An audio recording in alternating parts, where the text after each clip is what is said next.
মিলে করি কাজ হাদিস দিতে নাহিলাম একতার বলে হ সবে বলিয়ান আকাশে উড়িবে তব বিজয় নিশান। সুন্নি প্রতিষ্ঠান বলতে কিছু ছিল না, তারপর এখানে সুন্নি প্রতিষ্ঠান আলহামদুলিল্লাহ। তখন পীর সাহেবের সংখ্যা খুবই কম ছিল। দৌলতবাড়ির হুজুরের যে বর্তমানে যে সাইদ সাহেব আছেন ওনার আব্বা বাপসা সারা ছিল, সারাবাঙ্গার পীর সাহেব ছিল, এইভাবে কিছু টুকটাক কিছু মুরিদান ছিল, সংখ্যা খুব কম ছিল, দুর্বল ছিল। তবে আমাদের পর্যায়ক্রমে এই আমি সর্বপ্রথম 1982 সালে ঈদি মিলাদুন নবী সাল্লাল্লাহু তাআলা আলাইহি ওয়াসাল্লামের স্মরণে দাউদপুর হাজিপুর সুন্নি আলিয়া মাদ্রাসার ময়দানে ঐতিহাসিক সুন্নি মহাসম্মেলন দেখলাম। তারপর আমার বিরুদ্ধে মামলা হলো। আমাকে এইচডিউ সাহেব এম রেজাই রাব্বি সাহেব বলতেছে আপনার বাড়ি কুমিল্লা, আপনার কত বড় সাহস এই দেশে এসে একটা বিশৃঙ্খলা সৃষ্টি করলেন। আমি বললাম জনাব আপনি মহকুমার হাকিম, আপনি আমাদের অভিভাবক, এটা কিন্তু কুমিল্লা জেলার অংশ, আমি কিন্তু ভেসে আসি নাই, আমি এই দেশের একজন নাগরিক, আপনি আমার সাথে এইভাবে কথা বলার। বললো যে না, আমি বলেছি সত্য আপনার বিপক্ষে, আমি আপনাকে তো মেরে ফেলবে। আমি বললাম যে মৌতের ফয়সালা জমিনে হয় না আসমানে হয়, আসমানে হয় আলহামদুলিল্লাহ। শেষ পর্যন্ত উনি ঠান্ডা হয়ে কয় হ্যাঁ আপনি পারবেন। এরপর আল্লাহ চাহে তো তিনি বললেন ইনশাআল্লাহ আপনার কাজ চালিয়ে যান। আমি আপনার 10 থেকে 12টা ক্যাসেট শুনছি আলহামদুলিল্লাহ। লোকটা তরিকতপন্থী লোক ছিল। প্রাথমিক পর্যায়ে সে বোঝা গেছিল যে আমার এগেনিস্টে, আসলে তা না। সেখান থেকেই সুন্নি মহাসম্মেলন শুরু হলো। কিন্তু আমার জীবনের একটা আশা ছিল যে ঈদি মিলাদুন নবীর র্যালি, জশ্নে জুলুস এই এলাকাব্যাপী মানুষের মাঝে এই সুসংবাদ পৌঁছিয়ে দেওয়ার যে একটা সিস্টেমটা, এটা কোনোদিন করলাম না।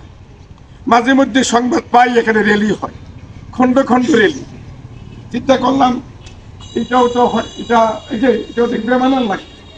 আমরা যদি সবাই পীর যার যার, আহলুস সুন্নাত ওয়াল জামাত সবাই, দল যার যার, আহলুস সুন্নাত ওয়াল জামাত সবাই, আমরা এগুলো খেয়াল করে বিজয়নগর আহলুস সুন্নাত ওয়াল জামাতের ব্যানারে একটা ঈদি মিলাদুন নবী সাল্লাল্লাহু তাআলা আলাইহি ওয়াসাল্লামের সম্মানার্থে র্যালি করতে চাই।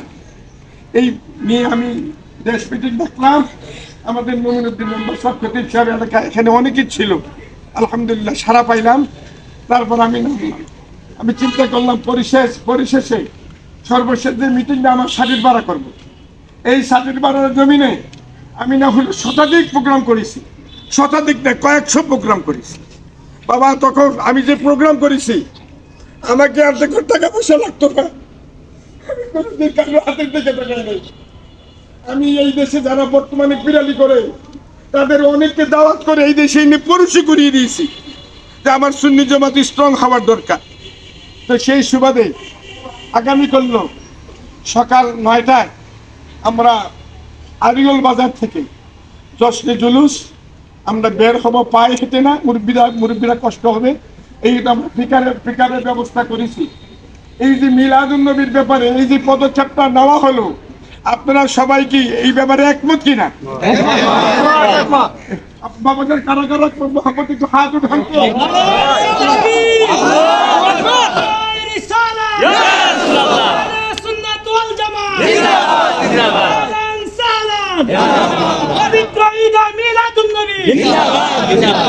বাবাজান এই জমিনে আসলে হাজী আব্দুল গনি সাহেবের বাড়িতে আমি অনেক রাত কাটিয়েছি।